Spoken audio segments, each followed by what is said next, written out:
हर खबर पर होगी आपकी पकड़। डाउनलोड कीजिए एबीपी लाइव ऐप।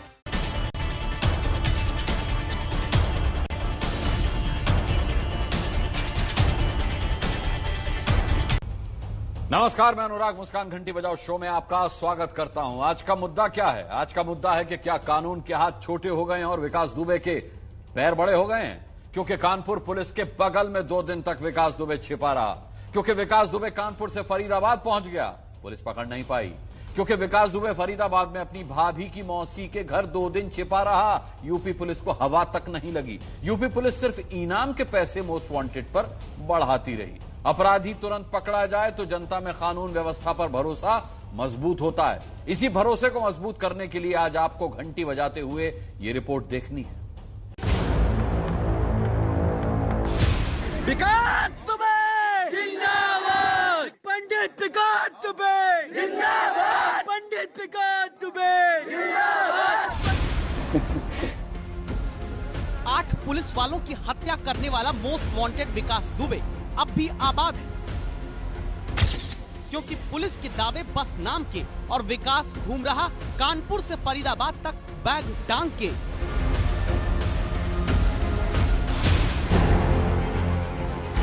इसी रास्ते से बताया जा रहा है कि विकास दुबे और उसके साथी जो थे वो फरार हो गए। तो इन्हीं गाड़ियों से विकास और उसके परिवार वालों की फरारी में मदद कर रहा था। स्कॉर्पियो थी और पीछे एक बड़ी गाड़ी थी। 2 गाड़ियों से भागा ये। 2 गाड़ियां। ये ही वो रिसेप्शन है जहां पर विकास दुबे अपने 2 साथियों के साथ पहुंचा था। विकास है वो यहाँ से भागने में कामयाब हो गया। तीसरे ऑटो में बैठकर वो सीधा बॉर्डर की तरफ गया। उस रास्ते पर पहुंच गया जहाँ से वो आगे सीधा दिल्ली की तरफ भी जा सकता है, गुड़गांव की तरफ भी रुक कर सकता है।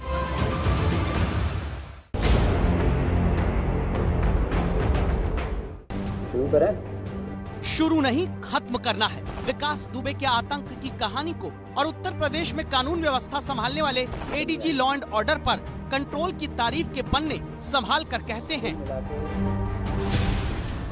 उस दिन सुबह ही एक साहसिक मुठभेड़ में 2 लोग पुलिस मुठभेड़ में मारे गए। दुर्दांत अपराधी विकास दुबे के दुस्साहस के बाद विकास दुबे को 6 दिन बाद भी न पकड़ पाने की ये खीज ही है, जो अपनी प्रेस कॉन्फ्रेंस की शुरुआत 5 दिन पुरानी मुठभेड़ को साहसिक बताकर करते हैं। जबकि 2 से 3 जुलाई की रात कानपुर में 8 पुलिस वालों को मारकर विकास दुबे बिकरू गांव से फरीदाबाद 480 किलोमीटर दूर पहुंच गया। और 16 मिनट 50 सेकंड की प्रेस कॉन्फ्रेंस में 16 मिनट 16 सेकंड तक बोलने वाले एडीजी सिर्फ 2 बार 3 सेकंड के लिए विकास दुबे का नाम लेते हैं और करीब 3 मिनट 23 सेकंड उत्तर प्रदेश में कानून व्यवस्था कंट्रोल होने पर पुलिस की पीठ थपथपा लेते हैं। जो शासन की अपेक्षाएं हैं पुलिस विभाग से, उसमें पुलिस ने अपना कार्य बहुत ही निष्ठा, ईमानदारी और बढ़ चढ़ के किया है। कितना बढ़ चढ़ कर किया गया है कार्य देखिए। विकास दुबे का गांव जिस शिवली कोतवाली के तहत आता है, वहां मोस्ट वांटेड के नाम से पोस्टर इसलिए लगाने पड़े हैं क्योंकि इसी कोतवाली में 21 मुकदमे होने के बाद भी कभी विकास दुबे यहाँ टॉप 10 बदमाशों की लिस्ट तक में शामिल नहीं किया गया। और अब जबकि विकास दुबे आखिरी बार मंगलवार को फरीदाबाद में एक गेस्ट हाउस में दिखता है, एक मिठाई की दुकान के बाहर बैग टांगा हुआ विकास दुबे नजर आता है, तब बुधवार को लखनऊ में प्रेस कॉन्फ्रेंस करते हुए एडीजी इसी सवाल को टाल जाते हैं।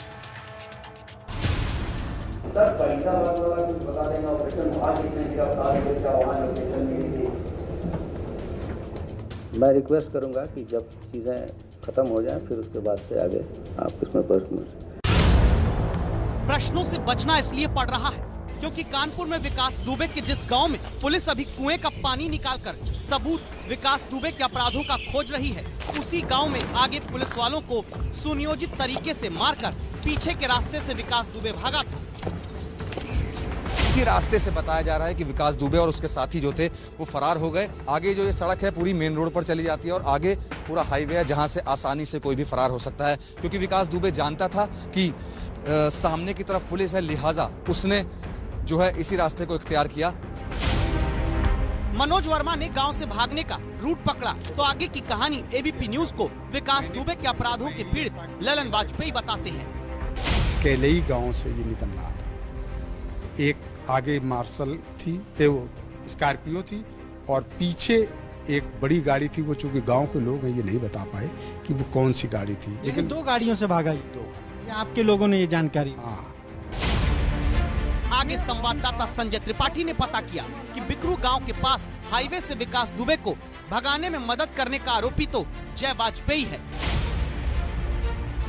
जो घटना की रात थी, गुरुवार रात को जय वाजपेयी रात 1 बजे इन्हीं गाड़ियों से लापता हुआ था, संदिग्ध हालत में, हड़बड़ी में था बेहद। तो ऐसे में माना जा रहा है कि वो इन्हीं गाड़ियों से विकास और उसके परिवार वालों की फरारी में मदद कर रहा था। और जब पूरी उत्तर प्रदेश की पुलिस विकास दुबे के पीछे इनाम 1 लाख से 2.5 लाख, 2.5 लाख से 5 लाख करते हुए पोस्टर चिपकाते भाग रही है, तब तक विकास दुबे कानपुर से फरीदाबाद के इस घर तक पनाह लेने पहुंच गया। और इस घर तक विकास दुबे पहुंचा कैसे, ये सुनिए उस प्रभात से जिसकी टी-शर्ट पर लिखा है अपना टाइम आएगा। बात आपका नाम है ना? तो कहाँ से आए थे, फरीदाबाद तक कैसे पहुँचे आप लोग? फरीदाबाद तक सर जी हम लोग पहले वहाँ से झींझक से निकले हैं। कहाँ से? झींझक से पहले निकले सर जी हम लोग, वहाँ से औरैया गए, औरैया जाने के बाद में। और आप उस दिन गोलीकांड में भी शामिल थे? हाँ सर जी। तो यहाँ कहाँ शरण ली थी, कहाँ शरण ली थी? यहाँ पर कहाँ लेट हो रहे हैं हम यार, लेट हो रहे हैं हम वहाँ पे। दावा है कानपुर से भागा विकास प्रभात नाम के शख्स के साथ 2 दिन तक अंकुर मिश्रा नाम के शख्स के इसी घर में रहा, जहां मुखबिर से खबर मिलने के बाद फरीदाबाद की पुलिस पहुंची। आगे की कहानी संवाददाता वरुण जैन बताते हैं। जैसे ही ये दरवाजा खटखटाया, आभास हो चुका था विकास दुबे और उसके साथी को कि पुलिस हो सकती है। और उसके बाद जो प्रभात है उसने दरवाजा खोला और पुलिस को देखते ही वो सीधा इस घर की छत की तरफ भागा। पुलिस पहले से ही अलर्ट थी, इनकी तलाश कर रही थी। पुलिस की टीम ने पीछा किया और ऊपर जाकर प्रभात को काबू में कर लिया। प्रभात ने पुलिस के ऊपर 2 से 3 राउंड फायरिंग भी की, जिसके बाद जो विकास है वो यहाँ से भागने में कामयाब हो गया। कानपुर से विकास भाग जाता है, फरीदाबाद के इस घर से विकास भाग जाता है और फिर विकास भाग जाता है फरीदाबाद के इस श्री सासाराम गेस्ट हाउस में कमरा लेने आने के बाद भी, जहां मंगलवार दोपहर 12:30 बजे से 1 बजे के बीच फरीदाबाद के गेस्ट हाउस में विकास दुबे कमरा लेने पहुंचा। रिसेप्शन के सीसीटीवी कैमरे में विकास दुबे की तस्वीर दिखी। और वो भागा क्यों, बताते हैं संवाददाता अभिषेक रावत। और ये ही वो रिसेप्शन है जहां पर विकास दुबे अपने 2 साथियों के साथ पहुंचा था। ये मैं जगह दिखाने जाऊंगा, जो एक फोटो सीसीटीवी फुटेज की नजर आ रही है, जो सामने आई है, वो यही वो जगह है जहां पर विकास दुबे यहां पर खड़ा हुआ था। और जो हमारे होटल के स्टाफ से बात हुई है, उनका कहना है कि उसने एक पैन कार्ड यहाँ दिखाया था जिसपे सिर्फ अंकुर नाम लिखा हुआ था, ना तो उसपे कोई पता था और ना ही उसका फोटो भी स्पष्ट था। पुलिस 2 से 3 घंटे बाद आई है, 3:30 से 4 के बीच में। वो 8 से 10 पुलिस वाले थे। पुलिस बाद में पहुंचती है, विकास दुबे पहले ही भाग जाता है। जैसे फिर वो भागा फरीदाबाद में गेस्ट हाउस से सिर्फ 1 किलोमीटर आगे इस दुकान के सामने से। सीसीटीवी कैमरे में 7 जुलाई को वक्त दोपहर 3:13 का दिखता है। कंधे पर बैग टांगा हुआ शख्स दावा हुआ विकास दुबे है। कमर पर हाथ रखकर खड़ा विकास दुबे अचानक दुकान के सीसीटीवी कैमरे को देखकर खंभे की आड़ ले लेता है और फिर 6 मिनट बाद 7 जुलाई को ही दोपहर 3:19 पर एक ऑटो में आगे बढ़कर विकास दुबे बैठता है और फिर कैमरे में कैद हुआ विकास दुबे एक बार फिर पुलिस की आंखों से ओझल हो जाता है। पुलिस वाले आए तो उन्होंने भी वो बॉर्डर पे मिला है, तो चश्मा लगा रखा था। वहाँ चश्मा लगाने के कारण पुलिस वालों ने उसको हाथ नहीं दिया कि क्या पता कौन है। वो यहाँ आए तो उन्होंने देखा है सीसी कैमरे में, जब ये बताया कि ये बंदा तो बॉर्डर पे हमने ऑटो में बैठा हुआ जा रहा था, ये देखा है।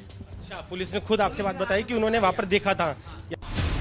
कहीं ना कहीं पुलिस की आंखों में एक बार फिर से धूल झोंकने में कामयाब रहा, यानी कि वो कहीं ना कहीं उस रास्ते पर पहुंच गया जहां से वो आगे सीधा दिल्ली की तरफ भी जा सकता है, गुड़गांव की तरफ भी रुक कर सकता है। यानी कहानी यह है कि कानपुर से भागा फरीदाबाद पहुंचा, पुलिस पकड़ नहीं पाई। 2 दिन फरीदाबाद में एक घर में दावा है ठहरा, पुलिस विकास दुबे को पकड़ नहीं पाई।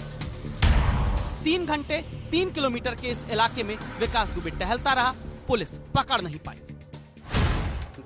इसीलिए जब लखनऊ में एडीजी लॉ एंड ऑर्डर से फरीदाबाद में कैमरे में कैद दिखे विकास दुबे पर सवाल पूछा जाता है तो जवाब मिलता है ये।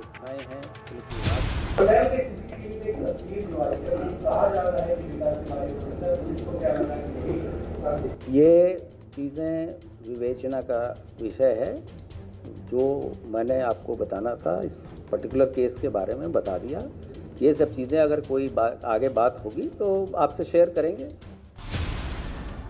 यूपी पुलिस में कानून व्यवस्था के जिम्मेदार सबसे प्रमुख अधिकारी फरीदाबाद से भी विकास दुबे के भाग जाने पर विवेचना का पर्दा डालते हैं और गुरुग्राम के कमिश्नर पुलिस वालों को इसी वीडियो के आधार पर अलर्ट करते हैं।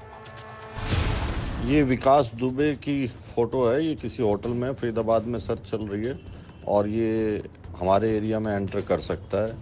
इसके पास अपनी कोई गाड़ी नहीं, ये टैक्सी या 3 व्हीलर इस तरह की किसी गाड़ी में आएगा, हल्का सा लंगड़ा के चल रहा है।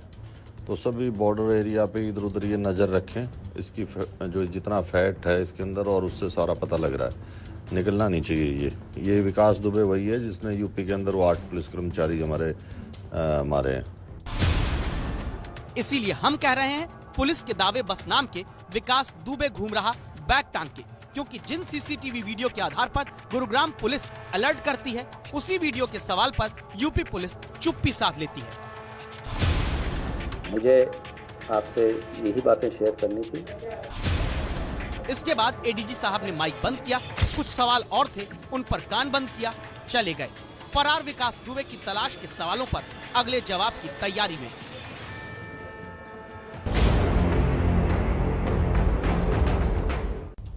पांच दिन में विकास दुबे पर 4.5 लाख रुपए का इनाम बढ़ चुका है, यानी प्रति घंटा विकास दुबे पर अगर हिसाब लगाएं तो 3,750 रुपए इनाम बढ़ गया है। फिलहाल यूपी पुलिस यही बताकर अपनी पीठ थपथपा सकती है कि उसने विकास दुबे के सबसे करीबी शूटर अमर दुबे को एनकाउंटर में ढेर कर दिया है, लेकिन क्या ये काफी है? मेरा दुख दूर नहीं हुआ था, मेरी कोई बात नहीं सुनता, अकेले पड़े रहते, मिल गया खाना खा लिया, हमें कोई नहीं कि हमारा घर है। हे भगवान, बेटा मेरा तो परिवार सब बर्बाद कर दिया। विकास दुबे ने परिवार बर्बाद कर दिया, ये दादी है अमर दुबे की। कौन अमर दुबे? तो देखिए। विकास दुबे जिंदाबाद, विकास दुबे जिंदाबाद, विकास दुबे जिंदाबाद, पंडित विकास दुबे जिंदाबाद, पंडित विकास दुबे जिंदाबाद। विकास दुबे के जिंदाबाद वाले नारे के पुराने वीडियो में नीली शर्ट में नजर आने वाला ये शख्स है अमर दुबे,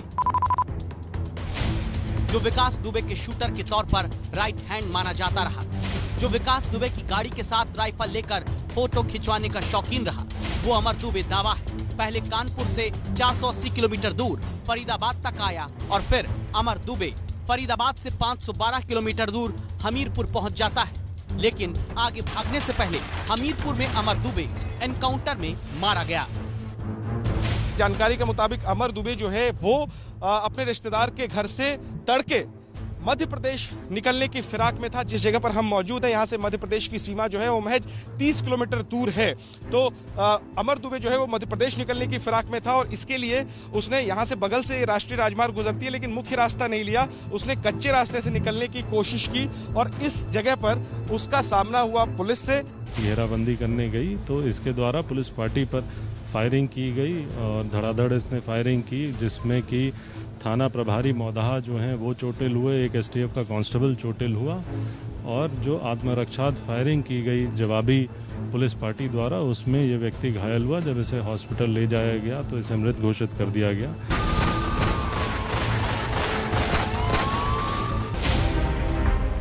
अमर दुबे वो अपराधी है जो बिकरू गांव में पुलिस वालों पर हत्या करने के मामले में 14वें नंबर पर नामजद था और मोस्ट वांटेड बदमाशों की लिस्ट में पहले नंबर पर तस्वीर। अमर दुबे विकास के इतना करीबी रहा कि उसकी शादी तक विकास ने ही आनन फानन में कराई थी। ये 29 तारीख को उसकी शादी हुई है, इन्हीं विकास दुबे ने करवाई है। अच्छा, हाँ। अब इन दो तस्वीरों को देखिए। विकास दुबे के कहने पर तुरंत शादी के लिए तैयार हुए उसके राइट हैंड अमर दुबे की शादी की तस्वीरें। 29 जून को शादी हुई। 3 जुलाई की रात पुलिस वालों पर अमर और विकास ने हमला किया। 8 जुलाई को अमर दुबे का एनकाउंटर हो गया। विकास दुबे के साथ साय की तरह रहने वाला अमर दुबे बता सकता था कि गैंगस्टर विकास कहां है, लेकिन मुठभेड़ में मारा गया।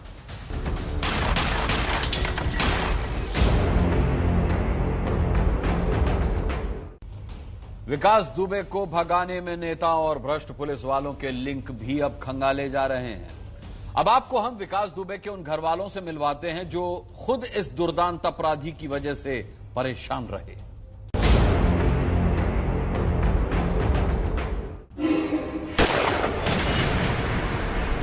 लगे होते तो मर जाते सब लोग, कल मार देंगे, गोली ऐसा कर देंगे। हमारा पैसा वैसा भी मान लिया था, कोई मतलब नहीं उनसे, पूरा नर्क बना दिया जीवन हम लोगों के। इतनी बड़ी जघन्य हत्या निरपराध ऐसे व्यक्ति का तो मैं कहता हूँ कि लीला समाप्त होनी चाहिए। बहुत बदनामी हुई कि मुंह दिखा ना मरी जान चाहिए करना। जिस गैंगस्टर विकास दुबे को पकड़ने में कानून के हाथ भी छोटे पड़ते दिख रहे हैं, उस अपराधी विकास दुबे ने सिर्फ अपने विरोधियों, पुलिस वालों और समाज को ही जख्म नहीं दिए, बल्कि अपने ही परिवार और रिश्तेदारों के लिए वो सबसे बड़ा खतरा बन गया। यही वजह है कि विकास दुबे के लिए आज उसके अपने ही मौत की दुआ मांगते दिखते हैं। परेशानी यही करता था, पैसे रुपए के ये कर दूंगा, मार दूंगा, जान से बच्चों को धमकी देता था, सबको यही कहता था, हमारे पति को गालियां गलौज करता था। भाई है जरूर है, लेकिन अब इस पर तो उनको दंड दे दिया जाए, कटी से कटी। 5 साल हो गए, 5 साल से हमारा नहीं ना हमारा, न हमारी बच्चों न पत्नी का। वजह जो है गाली गलौज और तमाम प्रकार का जो है, मतलब कुल मिला के जैसे नहीं कोई पागल होता है, उसको अपना केवल लक्ष्य दिखाई पड़ता है। ऐसे व्यक्ति का तो मैं कहता हूँ कि लीला समाप्त होनी चाहिए। बचपन में जिस बड़ी बहन ने अपने से छोटे विकास पर खूब प्यार लुटाया, वही विकास बड़ा होकर अपनी बहन और उसके परिवार को लूटने में लग गया। पैसों और संपत्ति की मांग करने लगा, जान की धमकियां देने लगा। ये अनामिका है, चंद्रकांता और दिनेश की बेटी, यानी विकास दुबे की भांजी। क्या कहती हैं सुनिएगा। तो हमें लोगों को न जीने दे, ऐसे व्यक्ति से क्या लेना देना, पूरा नर्क बना दिया जीवन हम लोगों के। मामा ने और किसने, मामा क्या कहते हैं, विकास दुबे बोलिए। बुरे से बुरे अपने बेटे के लिए भी किसी माँ को उसकी मौत की बात करते आपने शायद ही कभी देखा सुना हो, लेकिन विकास दुबे जैसा बेटा पाकर उसकी माँ सरला देवी भी पछताती हैं। बहुत बदनामी हुई कि मुंह दिखा ना मरी जान चाहिए तो हमें। अगर कोई गलती पाते हैं, कार्रवाई होता है तो आपको कोई आपत्ति नहीं? हमें कोई आपत्ति नहीं। हाँ, हम कोई आपत्ति नहीं, जो जैसा करेगा वैसा भोगेगा।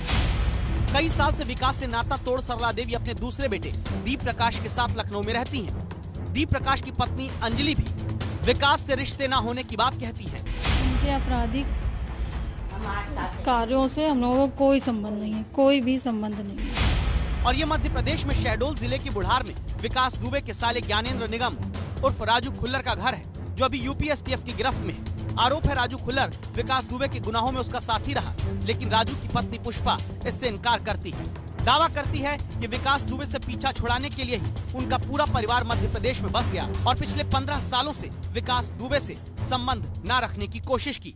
कोई भी जानकारी नहीं है, न किसी ने उन लोगों से हमको लेना और देना। इसीलिए कानपुर छोड़ के आए कि हमको उन लोगों से संबंध ही नहीं रखना है। ऐसे व्यक्ति से हम क्या संबंध रखें। आमतौर पर कोई अपराधी भी अपने परिवार, रिश्तेदार और करीबियों के लिए खतरा नहीं बनता, लेकिन विकास दुबे गुनाहों की हुकूमत चलाने के लिए हर सीमा को तोड़ता गया और इसके लिए उसने अपनों को भी नहीं बख्शा।